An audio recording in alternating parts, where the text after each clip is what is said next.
Argus. Zilong gak sih? Aku nanti kan sih Zilong ya. Zilong masih possible gitu loh yang. Emang iya? Iya, aku kayak. Yang impossible emangnya apa menurut Nepin? Yang impossible, Aulus. Iya lagi. Kayaknya nggak mungkin gak sih ada Aulus? Aulus apa lagi? Kayaknya nggak mungkin gak sih ada Kita Aulus? buka Mobile Legends. Layla aja masih possible loh. Mia masih possible. Iya, makanya masih possible kan. Iya Aulus kan? tuh bener-bener kayak hilang dari radar. Aulus ya. Coba ntar aku cek deh di database-nya Mobile Legends yang paling jarang di-pick di ranked aja deh ya. Ntar Di kita bakal ranked lihat ya. Dan untuk kali ini memang kita masuk ke drafting phase presented by Dunia Games. Asik. Dengan ada Fanny yang dihilangkan. Dan apakah jawaban dari Fanny ini ke arah chip? Karena yang kita tahu sendiri chip ini masih belum terlihat sama sekali. Yep. Meskipun ya secara langsung aku bisa bilang bahwa chip ini meskipun terlepas pun nggak jadi jaminan tim itu bakal menang gitu. Iya sih sebenarnya ya, karena resikonya juga tinggi banget kalau kita ngomongin chip. Iya. Sekali salah masuk portal, ya udah, bye bye. Dan bahkan portalnya juga bisa dimainin sama lawannya kan. Itu yang ngebuat jadi kayak kalau nggak kuat di team fight malah kita yang rugi gitu. Jadi ya itu yang menjadi pertimbangan dan sekarang 1-1 juga langsung ditutup sisi gold laner yang meskipun dapetin adjustment tapi kayaknya ini malah ngebuat 1-1 jadi makin powerful. Ya mungkin ada faktor juga dengan hero-hero yang digunain sekarang itu hero-hero yang bisa ke counter dengan adanya 1-1 gitu. Iya bisa sih. Tapi ya memang ya salah ya. Hayabusa ini juga diantisipasi karena kita tahu sendiri adalah Hayabusa setelah di patch terbaru. Jujur aku suka banget dengan Hayabusa yang sekarang. Sehingga Shadow Kill yang dipercepat animasinya memudahkan Hayabusa untuk in and out dengan quad shadow-nya. Waktu dari penggunaan quad shadow itu semakin lebar lagi durasinya. Semenjak Shadow Kill yang dipercepat, damage oke lah dikurangin sedikit. Tapi gak jadi masalah, karena terkadang sekarang meskipun flicker dikeluarkan, tetap aja tuh bayangan dari Shadow Kill menempel pada hero yang dituju. Dan jawaban dari Hayabusa yang di-ban itu ada Alpha nih, dari sudut Total Zero. Oke, lebih ke arah jungler fighter ya yang bakal dibawakan. Tidak bisa muncul sayangnya di game kali ini. Tapi dengan 2 assassin kayak gini apakah Link ya? Ternyata Link 3 berarti semengerikan itukah EVOS Raijin 2105? Apa Epos Jetro Skibidi-Jir nih yang akan bisa ngacak-ngacak di area gold lane ini? Aduh namanya benar-benar meragukan banget sih. Kenapa kalian pakai nama tuh? Bisa gak sih yang maksudnya yang keren gitu kayak nih Arunika, Josh keren. Kerias, Ya. Kairul, waduh keren-keren semua nih. Kairul, Tara deh minimal Tara. Ya, Tara ya. Ini kenapa ada Evos bintang Raijin bintang 2105? Anda maksudnya apa ya nickname kayak begitu itu? Apa maksudnya? Ini aku masih cari hero yang nggak mungkin keluar. Harusnya Aulus sih udah paling hero yang nggak akan muncul sih di mana. Jujur iya, nggak ada lagi ada mulai soalnya kan yang kandidatnya. kayaknya semuanya masih bisa dipakai kecuali Aulus gitu. Iya. Ya. Tapi ada chip akhirnya yang di-ban juga oleh teman-teman dari Lethal Zero. Dan kita beralih ke pick pertama nih. Ada Gatot Kaca, ada Proveus dan juga Khalid. Atau bahkan Matilda yang akan diamankan terlebih dahulu. Aduh, Matilda juga bisa sih kalau misalnya mau jadi first pick ya. Iya. Jadi dengan begitu banyaknya kayaknya harus mempertimbangkan mana yang paling dirasa nyaman lah. Yap. Buat teman-teman kekeluargaan. Dan ternyata Proveus yang menjadi pilihan pertama. Dan ini langsung menjadi sinyal buat Lethal Zero. Mungkin nggak bisa bawa terlalu banyak hero yang main di belakang banget ya. Iya. Karena itu bakal bisa dikejar. Dan harus cari tipikal hero yang mungkin lebih durable. Dan pastinya harus punya efek CC buat nge-stop si Proveus ya. Atau punya burst damage ya. Itu juga boleh. Iya seperti Kari atau bahkan hero-hero lainnya lah ya. Alpha udah nggak ada berarti mungkin aja nih Kari jawaban untuk di gold atau bahkan Nathan bisa juga dipilih ya. Untuk pick pertama dan kedua Gatot Kaca Khalid juga terbuka bebas. Dan jangan lupakan dua hero itu terbukti berjalan mulus di match ketiga tadi kalau nggak salah. Yep. Dengan kombinasi area Vivek yang besar, crowd control yang sangat merepotkan. Tapi ya Khalid ini memang diambil tapi Matilda nih nggak mau adanya combo Matilda Proveus atau disingkat Poda. Apa tadi Matilda sama Proveus? Poda, Proveus Matilda. Daripada Daus, Matilda Proveus enggak. Iya sih, nggak bisa ya. Matilda Proveus. Mouse, nggak enak juga sih mouse. Tilus. Apa itu? Tilda Kolius itu bukan. Iya, kok jadi Kalius tiba-tiba. Oke. Udah lah. Aurora. Fokus nih, ada Aurora yang sekarang bakal digunakan juga dari sisi mid lane. Ya. Efek sisi yang besar banget memang udah ditambahkan lagi Wow. dengan adanya Tigreal. Tapi cukup berani gak sih? Kenapa? Maksudnya untuk ngebawa tipikal yang team fight banget dikala ada Matilda yang bisa tarik ulur. Ini kan momen banget kan soalnya dari teman-teman kekeluargaan. Tapi menurut aku bagus-bagus saya sih draftnya dari family ya. Oke. Selain karena mereka kekeluargaan. Tapi jujur 3 hero ini juga erat banget gitu untuk Kekeluargaan ya? tali persaudaraannya ya. Untuk tali persaudaraannya erat banget gitu. Karena semuanya bisa punya sumber skill yang dikombinasikan satu sama lain. Itu sih yang paling penting ya. Jadi Lagi-lagi sekalinya repot. connect tuh lama banget gitu ya? Iya bener banget. Tapi Dan sekalinya nggak connect? biasanya baikan siapa sih itu. Oh gitu ya? Wow, Oh. pede banget bawa Nolan ini. Waduh, ini nih. Ini yang perlu kita lihat nih ya.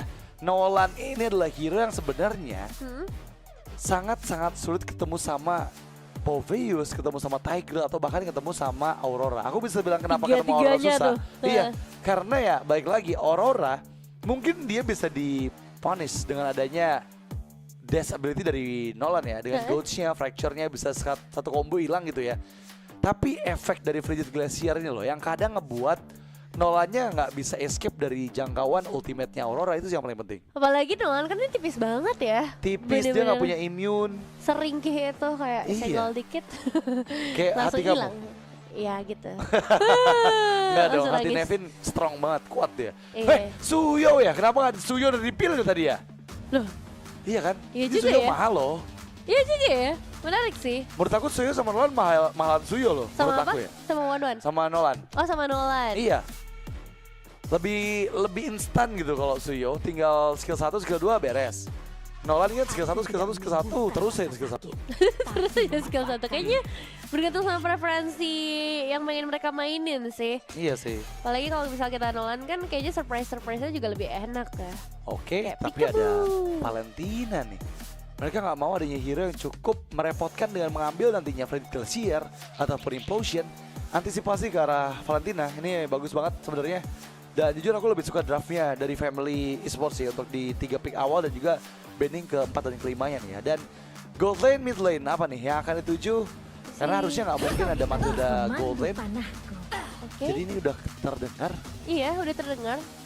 ada panah-panah Oh, atau bukan Harriet. Harriet ya. Sebenarnya kalau mid lane tadi aku mulai memikirkan ke arah Faramis sih ya untuk ya team fight yang lebih secure aja sebenarnya. Boleh. Karena secara output damage ya ini udah kejawab banget nih dari sisi gold lane ataupun ke arah sisi junglernya. Betul. Dan buat teman-teman dari Alba Millie Esports, mereka juga udah langsung ngejawab dua hal ini dengan Roger. Wow. Roger jungler kah? Iya ya. Atau Roger Gold. Dan Roger dia jungle? Roger Jungle dan yang diambil terakhir adalah Bruno. Dan jujur ini draftnya kenapa aku megang banget ke arah family ya? Sampai Bagus akhir? loh, sampai akhir loh. Oh. Benar-benar bagus banget untuk pemilihan hero dan juga komposisinya menurut aku ya. Karena lagi-lagi Bruno ini adalah tipikal hero marksman yang build-nya bukan Trinity attack speed. Jadinya dia build-nya critical kan. Iya Dan benar. hero critical itu bakal memenangkan match up dengan assassin. Kalau menurut aku sih kayak gitu. Karena lagi-lagi assassin se-damage besar apapun ketemu sama marksman yang range jauh punya critical, itu bakal jauh lebih memudahkan Bruno untuk memenangkan match up dengan Nolannya. Dan mid lane nih Harapan akan tetap ada. yang diambil Bahkan adalah ketika Vexana. semuanya terasa menyedihkan. Iya, itu dia Vexana yang diambil ya. Oke. Kalau aku ngeliatnya memang dari Rolsido lebih karena mobilitasnya mereka sih. Ini bakal tinggi banget. Secara damage dealer-nya aja udah punya efek dash-nya sendiri. Tapi sisanya mau Khalid, Vexana mereka masih bisa ngandelin Matilda dan banyak darah putih gitu kan yang mereka miliki juga.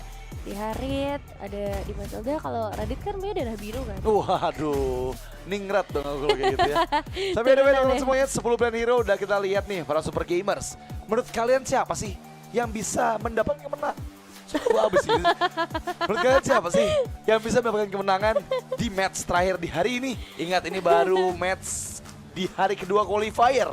Akan semakin sulit lagi pastinya, langkah semua tim yang akan lanjut ke babak 8 besar. Betul, jadi di waktu terakhir kalian juga untuk memberikan semangat langsung tulis di kolom komentar dan langsung berikan dukungan semaksimal mungkin sebagai player ke-6 karena setelah lagi kita akan segera masuk ke dalam gamenya melihat siapa yang harus pulang hari ini dan siapa yang akan melaju ke babak selanjutnya. Ini dia untuk Land of Dawn, match terakhir hari kedua DKWB MLBB Season 16. Wow, sangat-sangat panas harusnya dengan match terakhir antara Family Esports versus Lethal Zero. Dan lagi-lagi ya, kalau kita ngebahas untuk draftnya, yang tadi aku bilang sih, dengan membawa dua pilihan terakhir ke arah Roger dan juga Bruno, menurut aku memenangkan match up-nya banget sih. Karena di sisi yang pertama Bruno head to head dengan Harith masih oke.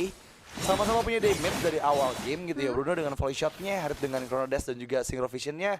Tapi jangan lupakan nih, pressure yang begitu ganas diterapkan oleh Lethal Zero. Mereka benar-benar menghantui Purple Buff dari Family Sports. Untungnya Josh Karias ini masih memegang resolutions-nya.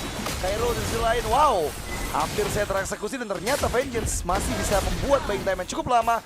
Terkena efek knock off dari The Second Hammer dikejar Lycan Bolt. Dan itu dia, Josh Karias yang mendapatkan double di area Purple Buff dan menjadi kerugian yang begitu fatal untuk Lethal Zero. Wah, ini perhitungan dari kalkulasi yang bagus banget sih sebenarnya dari seluruh pemain Family Esports. Gak cuma dari Josh Karias, karena lihat buying time yang dibuat sedemikian rupa ngebuat Lethal Zero yang justru harus kehilangan dua pemain mereka. Untungnya EVOS Raijin 2105 ini masih bisa ya menjalankan setiap tugasnya dengan sangat baik ya sebagai Nolan di early game. Tapi apakah dia masih bisa bermain dengan agresif? Karena ya diharapkan dengan adanya Nolan nih biasanya dia pengen main agresif kan. Tapi sepertinya untuk kali ini ada beberapa pertimbangan yang harus mulai dipikirkan terlebih dahulu. Turtle sudah akan terbuka dalam beberapa saat lagi. Meanwhile dari Josh Karias yang udah mulai memberikan beberapa pressure dan invasi juga. Ini sih udah mulai kelihatan dari rotasinya aja matang banget ya Family ya. Iya. Mereka langsung mempersiapkan loh. Bahkan udah coba cutting di atas membuat Khalidnya tertinggal dari Lang. Dan kali ini Turtle juga di setup terlebih dahulu oleh Josh Karias meskipun masih level 4. Tapi sepertinya akan coba mendapatkan satu player terlebih dahulu dan Tara yang tereksekusi. Josh Karias langsung dengan tanpa ada gangguan retribution dibuka tapi lihat EVOS Raijin 2105 yang coba diganggu rotasi di area orange buff-nya.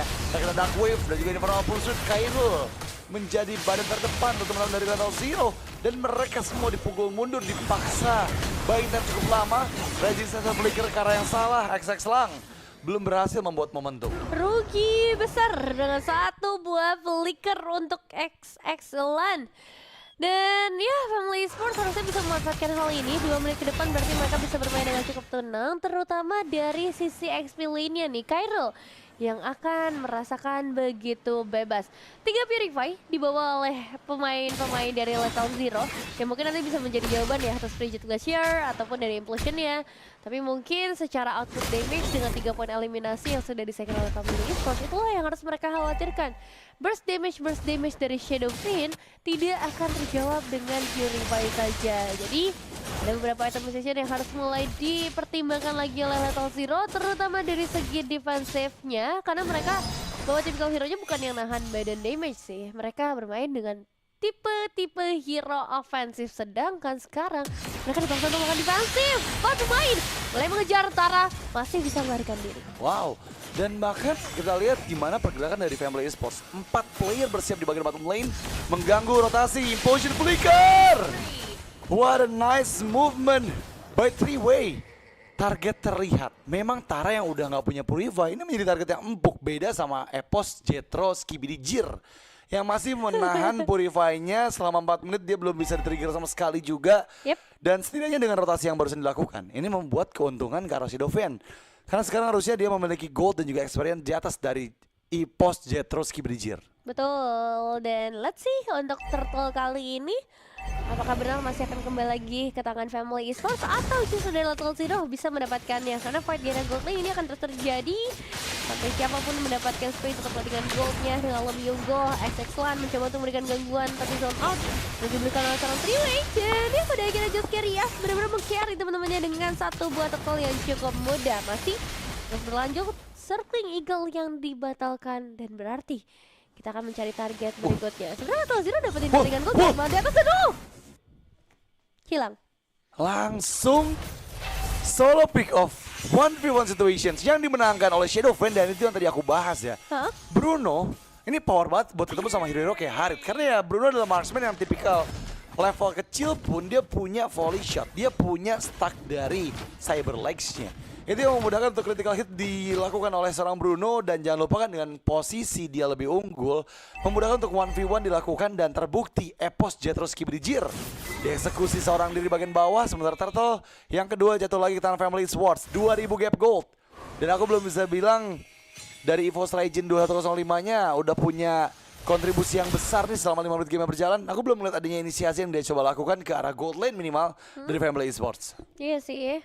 Jadi banyak ya yang sebenarnya menjadi PR buat teman-teman dari Rattle Zero sendiri, terutama secara output damage yang juga masih sangat minim, berbeda dengan Glowing One yang udah ada di tangan dari Arunika, Cloud di tangan Shadow, Vian, dan ya secara rotasi pun kita ngelihat dari Family Esports terlihat jauh lebih aktif. Surprising effect dari EVOS Raijin 2105 mungkin harus mulai ditingkatkan lagi untuk bisa mendapatkan poin eliminasi, yang sebenarnya bingung juga sih targetnya siapa, karena Aurora bukan tipikal yang bisa hilang dalam sekejap, masih ada pasif yang itu jelas akan mengganggu aksi dari seorang Nolan. Dan kalaupun mau nangkap ke arah Shadowfiend kayaknya terlalu jauh sih. Ini proteksi yang diberikan oleh teman-teman Family Esports juga dari tadi berhasil lancar gitu. Dari Shadowfiend-nya malah dapetin 1 poin eliminasi dan tidak terganggu sama sekali. Ya, dan Turtle ketiga yang hadir di atas. Setup akan coba dilakukan oleh Family Esports kembali. Dan meskipun di bottom lane belum berhasil mendapatkan objektif struktur ya, tapi sepertinya 3 melawan 2 bukan kondisi yang baik untuk EVOS Raijin Sandstorm dan Turtle yang dicuri. Timing yang tepat, menggunakan retribution yang on point. Meskipun teamfight kembali terjadi, kejar Kairul. Karena EVOS Raijin Implosion Flicker. Itu dia 3-way. Timing yang dibutuhkan memudahkan 2 target down. Bakal mencari karena 3 player yang coba dikejar kembali dengan Josh Kerias.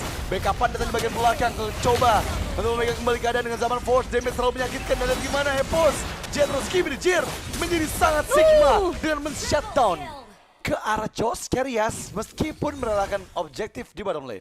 Tapi triple kill di tangan Epos Jethro Skibidi. Ini mungkin bisa menjadi bekal dan titik cerah, karena perbedaan gold yang tadi sempat terjadi akan langsung tertutup, ditambal bisa-bisan. Tambal dengan sangat rapi dengan sosok Haritnya. Dan memang Beautify jadi satu jawaban dalam beberapa momen ya, kita ngeliat Infusion ataupun Jet Glacier. Dan itu yang harus diperhitungkan juga oleh Family Esports.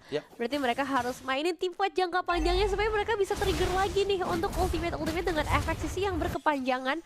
Atau ya mereka harus pertimbangkan juga siapa duluan yang bakal ngebukanya 3-way atau justru dari Arunika terlebih dahulu. Masih banyak banget kemungkinan posibilitas di dalam game kita kali ini, jadi belum bisa menyimpulkan apapun. Cuma yang jelas buat saat ini dengan Malefic Roar, EVOS Raijin 2105 sudah mulai bisa memberikan output damage yang lebih dalam secara penetrasi. Begitu pula oleh seorang EVOS Jethro Skibidi yang sudah mulai bertemu dengan 3-way. Lihat satu damage yang begitu mengerikan. Ya, masalahnya sekarang udah ada 5 player dari kedua belah tim loh. Dari tadi ini kondisinya 4 lawan 5 atau 4 lawan 4. Sekarang dengan hadirnya kedua belah gold laner di dalam pertempuran, sebesar apa sih dampak dari Shadowfen dan juga dari EVOS Jethro Skibidi ya? Karena mungkin tadi ditolong oleh Matilda sehingga membuat Haritnya juga timingnya tepat untuk bisa masuk ke dalam team fight. Tapi sekarang dengan Lord pertama yang sudah mulai hadir dengan tanpa ada perbedaan gold yang signifikan, mampukah Family Esports memegang kendali permainan kembali? Karena sekarang terlihat memang 3-way kehilangan banyak HP dan sekali yang dibuka dan menarik badan dari seorang Tyrellnya, tapi potion! Itu dia, belum ada follow up ternyata yang membuat 3-way malah menjadi target yang sia-sia didapatkan.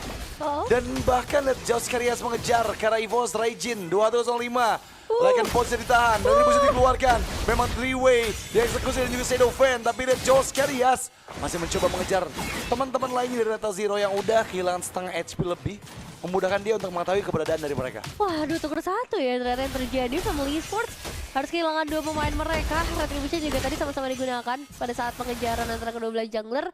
Yang berarti memang untuk Lordnya terlalu beresiko kalau misalnya mau diamankan sekarang. Dan ini lagi-lagi menetralisir kondisi dari kedua belah tim. Lethal Zero dan juga Family Esports. Namun tetap secara objektif turret masih ada beberapa turret yang harus diperdalam lagi.